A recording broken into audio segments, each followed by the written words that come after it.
वीरेंद्र कुकरेजा है, जो भारतीय जनता पार्टी के एक बहुत बड़े दिग्गज नेता है, वो हमारे उत्तर नागपुर में क्या कर रहे हैं? वो क्या कर रहे हैं? अभी इस वक्त चुनाव सामने आ गया है तो वो कर रहे हैं, लोगों के ऊपर बना रहे दबाव। रोहित भाई को भी बीच में फोन किया गया था कि बीजेपी ज्वाइन करो। ये जो सट्टोरी है, वाद विवाद रोहित यादव और उनके बीच में हुआ था, वहां पे विक्की कुकरेजा का क्या काम? वो प्रॉपर्टी के लिए वाद विवाद चल रहा था, तो दो परिवार का वाद विवाद था। एक रोहित यादव सामाजिक कार्यकर्ता, उनको उनके चाचा जी ने बुलाए, और उधर से विक्की कुकरेजा जी आते, तो ये वाद विवाद क्यों? अगर रोहित यादव पे सवाल बनता है कि रोहित यादव वहां पे क्यों गए, तो विक्की कुकरेजा भी तो उनके मैटर में आए ना, तो वो क्यों आए? ये सवाल तो आप पूछिए उनसे। सौरभ भाई का 5 साल में हम लोग को आरटीआई मारना है कि उन्होंने गौ तस्करी में बहुत सारे गौवंश को पकड़े थे। 5 साल उन्होंने जरीपटका थाने को कम से कम 100 तो भी उन्होंने गाड़ियां पकड़ के दी। तो ये जो गाय गौशाला में जमा होती, आज वो गाय क्यों नहीं दिखती वो गौशालाओं में? आपने इतने कानून बनाए ना, एक कानून गाय माता के नाम से बना दो ना, क्यों डर रहे हो भैया? कोई गाय माता को हाथ नहीं लगाएंगे। अगर मोदी जी बोलो या हमारे मुख्यमंत्री जी अगर ये चीज लागू कर देना, तो इसके बाद कोई नहीं करेगा। मैं मुसलमान हूं, मैं बोल रहा हूं, मैं जाके लोगों को रोकूंगा कि बंद करो। अगर हमारे हिंदू समाज की आस्था है वो, तो उस चीज को बंद करने का काम मैं शुरुआत करता हूँ। लेकिन क्या देवेंद्र फडणवीस जी इस चीज को लागू करेंगे? ये बहुत बड़ा सवाल है। मेरा नाम बाबू खान है, मैं कांग्रेस पार्टी से हूँ और एक सामाजिक कार्यकर्ता हूँ। पार्टी को दूर रखकर लोगों की मदद करने का काम करते हैं। हमने जैसे देखा कि रोहित भाई के खिलाफ एक वीडियो वायरल किया गया, क्योंकि मैं उस दिन गांव में था, लेकिन नागपुर में आने के बाद जब हमने देखे, और कल जो वीडियो इन्होंने सौरभ ने जो प्रेस कॉन्फ्रेंस ली और जो आरोप लगाए गए, सबसे पहले तो यह है कि वहां पे सबसे पहले राजनेता पहुंचा कौन? सबसे पहले तो वहां पे जो वीरेंद्र कुकरेजा है, जो भारतीय जनता पार्टी के एक बहुत बड़े दिग्गज नेता है, वो हमारे उत्तर नागपुर में क्या कर रहे हैं? वो क्या कर रहे हैं? अभी इस वक्त चुनाव सामने आ गया है तो वो कर रहे हैं, लोगों के ऊपर बना रहे दबाव।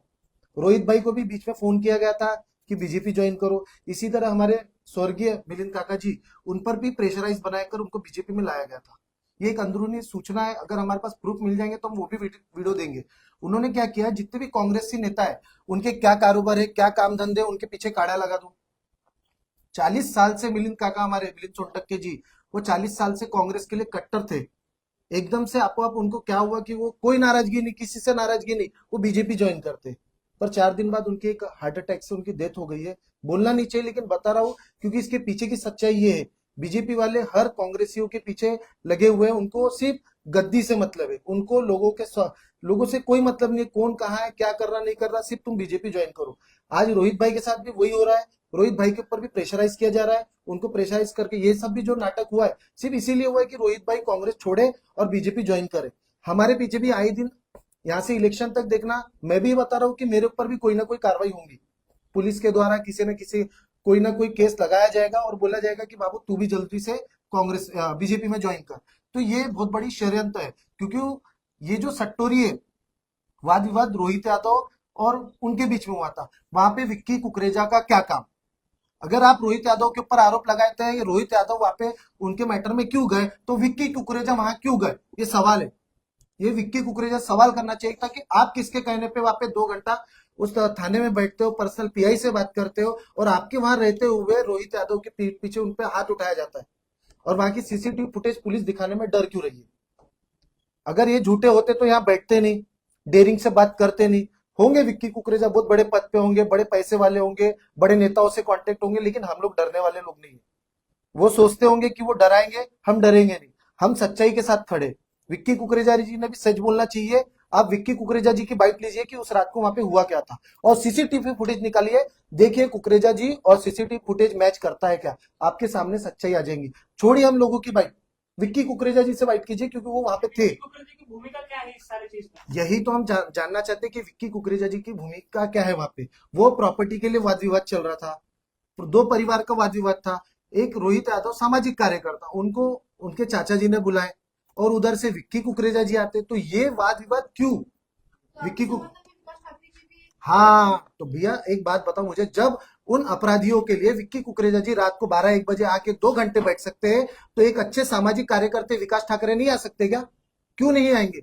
अरे मैं रहता तो मैं भी आता था वहां पे। बाबू भाई, ऐसा है कि कांग्रेस को उत्तर नागपुर में एक आरोप ये लगता है कि वो जो भी राजनीति करते हैं विक्की कुकरेजा के नाम पे ही करते हैं, क्योंकि उसके जैसा आप बोलेंगे तो उसके उस पर ही वोट मिलेंगे, यही बोला जाता है। देखो, विक्की कुकरेजा जी एक अच्छे नेता हो सकते हैं एक समाज के लिए, लेकिन पूरे समाज के लिए नहीं। उन्होंने सिंधी समाज के लिए बहुत अच्छा किया और उनके लिए मैं अच्छा भी बोलूंगा, क्योंकि उन्होंने एक समाज को अच्छा जोड़ के रखे। लेकिन जब बात आती है पूरे हमारे उत्तर नागपुर की, तो सबसे ज्यादा वहां पे अगर कुकरेजा जी का जो डेवलपमेंट हो रहा है ना, वो उनका पर्सनल हो रहा है। जो आज वो अपना व्यापार में आगे बढ़ रहे हैं तो लोगों को दिख रहा है, और उनके खिलाफ भी बहुत सारे कार्रवाई है ना। आज कई जगह जमीन के मामलों में उनका नाम आता है कि नहीं आता है? तो इसीलिए विक्की कुकरेजा जी का नाम लिया जाता है। आज वो 130 एकड़ की जमीन के लिए भी उनका नाम कहीं ना कहीं बीच में आया, क्योंकि वो बहुत बड़े व्यापारी है जमीन के, इसीलिए उनका नाम लेते हैं। लेकिन हमको उनका नाम लेकर काम नहीं करना है, हम अपने काम को लेकर ही बात करते हैं। आज विक्की कुकरेजा जी का नाम इसलिए लेना पड़ रहा है क्योंकि वो उस रात को वहां पे आए थे। उनसे सवाल करो ना, आप क्यों आए थे? अगर रोहित यादव पे सवाल बनता है कि रोहित यादव वहां पे क्यों गए, तो विक्की कुकरेजा भी तो उनके मैटर में आए ना। तो वो क्यों आए, ये सवाल तो आप पूछिए उनसे कि आप वहां क्यों गए। वहां तो वो थे ना, उनके सामने वो घटना हुई है, थाने के अंदर हुई, थाने से सीसीटीवी फुटेज मंगाओ। हमको ये क्लियर करना है रोहित यादव पे जो आरोप लगाए जा रहे हैं वो झूठे। जो सौरभ है, सौरभ ने जो आरोप लगाया कि इनका जुए का काम है, ये बैच पे पैसे बांटते, ये भू माफिया है, ये ठेले वालों से पैसे लेते। आप लोग जाइए, एरिया में जाइए, लोगों से पूछिए भैया किसकी जमीन रोहित यादव ने हड़पा, किसको बैच पे पैसे रोहित यादव ने दिया, हाँ किसके ठेले का। जबकि विक्की कुकरेजा के पेज पर आप देख सकते हो कि वो कमिश्नर के साथ बैठकर वहां पे बोलते हैं कि जिंजर मॉल से लेकर जरी पटका तक जितने ठेले वाले उनको उठाओ, नारा घाट से लेकर जो बाजार लगता है उन बाजार वालों को उठाओ। इन्होंने खुद कमिश्नर अभिजीत चौधरी को डेपुटेशन दिया था, मीटिंग लिए थे बाकायदा भारतीय जनता पार्टी के लोगों ने। लेकिन उसको बचाने का काम रोहित यादव जी, राकेश निको से हम लोग वहां पहुंचकर, और आपकी मीडिया जो मदद की हमारे को, तो हम लोगों ने उस चीज को रोके। इन लोगों को यही बात खल रही है कि हमारी बात को काटा गया। हमने जिन चीजों को उठाने का सोचा, इन लोगों ने उसको बसाया। हमने उजाड़ने का काम नहीं किया, हमने बसाने का काम किया। यही हमारी गलती है, और इसी का आज हमारे साथ जो हो रहा है ना ये चीजें, इसीलिए हमारे साथ हो रही है। और अब ये आपने कहा अभी कि आपको भी बीजेपी ज्वाइन करने के लिए कोशिश की जा रही है। हमारे स्वर्गीय जो काका जी है मिलिंद सुंटक्के जी, उनकी डेथ हो गई है, और भगवान उनकी आत्मा को शांति दे। उन्होंने मेरे को कहा था मेरे बर्थडे के दिन कि तू भी आ जा, विक्की भैया तेरे से बात करना चाहते हैं। तो मैं बर्थडे में था, मैं बोला अगर वो बोले कि वो आना चाहते हैं, तो बोला अगर वो आना है तो वेलकम है बोला। बाकी मेरा ऐसा कुछ है ही नहीं बोला, क्योंकि हमारे को उस पार्टी में बोला मान सम्मान नहीं मिलता। वह अगर जातिवाद होगा तो हमने क्या करना चाहिए? मैं तो चुप नहीं रह सकता, अगर मेरे समाज के खिलाफ कोई बोलेगा तो मुझे बोलने का अधिकार है, मैं बोलूंगा। आप तो वहाँ ये चुनाव लड़ रहे हैं क्या? कांग्रेस को टिकट दे चुनाव रही की है? बात ही नहीं है, हमको चुनाव लड़ना नहीं है, हम लोगों के लिए मदद करते हैं। आधी रात को भी, कल भी एक बच्ची का, हमारे नारा गांव में एक बच्चे का एक्सीडेंट हुआ, हम 2 बजे रात को राकेश भाव हम लोग वहां पहुंच गए। हम लोग निस्वार्थ लोगों की मदद करते। लेकिन विक्की कुकरेजा जी जो है भारतीय जनता पार्टी के, वो इस वक्त दबाव बना रहे हैं, क्योंकि उनको एमएलसी चाहिए, उनको और आगे बढ़ना है। अब वो नगर सेवक थे, बड़ा पद मिल गया। अब जो हमारे को सूत्रों से पता चल रहा है कि उनको भारतीय जनता पार्टी से एमएलसी चाहिए, आमदार बनना है। तो वो इसलिए इतनी मेहनत कर रहे हैं कि भैया कांग्रेस को पूरा खत्म करना है उनको। तो ये दबाव बनाया जा रहा है हमारे पे, और हम लोग खुलकर बोलने वाले लोग हैं। वीरेंद्र कुकरेजा जी से मैं भी सवाल करूंगा, जिस दिन भी मेरी अगर डिबेट करने का मौका मिलेगा, मैं सवाल उनके पास रखूंगा, क्योंकि वो हमारे एरिया में अच्छे हमारे नगर सेवक थे। इससे पहले भी मेरा उनसे वाद विवाद हुआ था, लेकिन वाद विवाद हुआ था हमारा काय के लिए, लोगों के काम के लिए, जनता के काम के लिए। गडर की समस्या लेकर गए थे तो उन्होंने मेरे पे आरोप लगा दिया, मैंने उनके ऑफिस तोड़ा, उनके कपड़े फाड़ा। तो ये सब गलत है, ये सब नहीं लगाना चाहिए। और अभी भी जो मुद्दा है वो मुद्दे की बात होनी चाहिए, इस पे राजनीति नहीं होना चाहिए।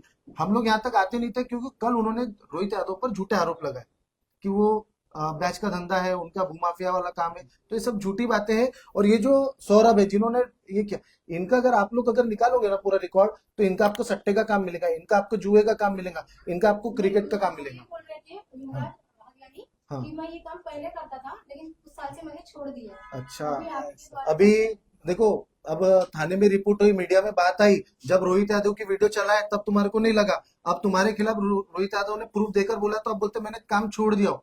तो ये मतलब कैसा वो डायलॉग था ना, 100 बिल्ली खा के चूहे खा के या हज को चली, ये वाला डायलॉग मार रहे तो। हाँ, और मेरा तो एक सवाल और है सौरभ भाई से। सौरभ भाई बजरंग दल में थे। सौरभ भाई का 5 साल में हम लोग को आरटीआई मारना है कि उन्होंने गौ तस्करी में बहुत सारे गौवंश को पकड़े थे। 5 साल उन्होंने जरीपटका थाने को कम से कम 100 तो भी उन्होंने गाड़ियां पकड़ के दी। तो ये जो गाय गौशाला में जमा होती, आज वो गाय क्यों नहीं दिखती वो गौशालाओं में? ये बहुत बड़ा सवाल है हमारा। और बजरंग दल के बड़े बड़े कार्यकर्ताओं से पूछूंगा, रोज आए दिन हमारे को वीडियोस दिखती है, लेकिन ये गाय जाती का है? आप तो व्यापारियों से, कत्ल खानों से जमा करते हो, और ये गौशाला में जाती है। पर गौशाला में जब हम जाते हैं तो वहां पे ऑन रिकॉर्ड इतनी गाय दिखती नहीं है। तो ये गाय का सप्लाई होता क्या है, ये कहाँ जा रही है, किसको दी जा रही है? तो ये सवाल है हमारा इनसे, क्योंकि ये जो इन्होंने हम पे आरोप लगाए ना, हम इनसे क्योंकि हमने कई बार देखे इन्होंने गाय की तस्करी का खुलासा करते हैं और वो गाय पकड़ के जिरपटका थाने में देते, एफआईआर वगैरह होती, लेकिन उसके बाद जो गाय है ये गौशाला में लेकर जाते हैं सौरभ भाई। तो ये गौशाला में गाय है कहाँ, इनकी कौन सी गौशाला है? आपका क्या आरोप है? हाँ, क्या बोले? आपका आरोप क्या है इस पे? मेरा आरोप यह है कि ये गाय की तस्करी इन लोग भी करते हैं। मेरे पास एक, हाँ मैं बताता हूँ ना, बजरंग दल के ऐसे बहुत कार्यकर्ता है जो कुरैशी समाज से 1.5 लाख रुपए महीना लेते हैं। और उसमें मैं आपको बता, राम नंदलवार जो महाराष्ट्र राज्य के महाराष्ट्र के उनको गौ माता इसका अध्यक्ष बनाए, उनकी मेरे पास एक रिकॉर्डिंग भी है।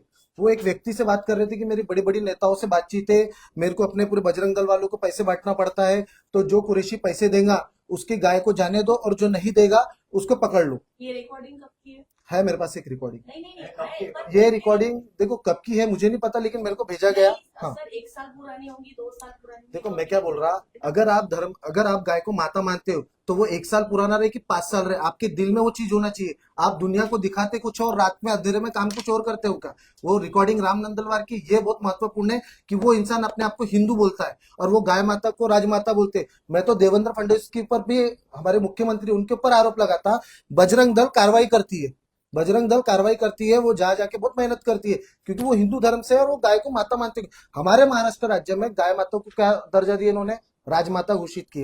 लेकिन मुख्यमंत्री के घर से बस 5 किलोमीटर दूर पे मोहिनपुरा है। आपको नहीं पता उस होटल में क्या बिकता है?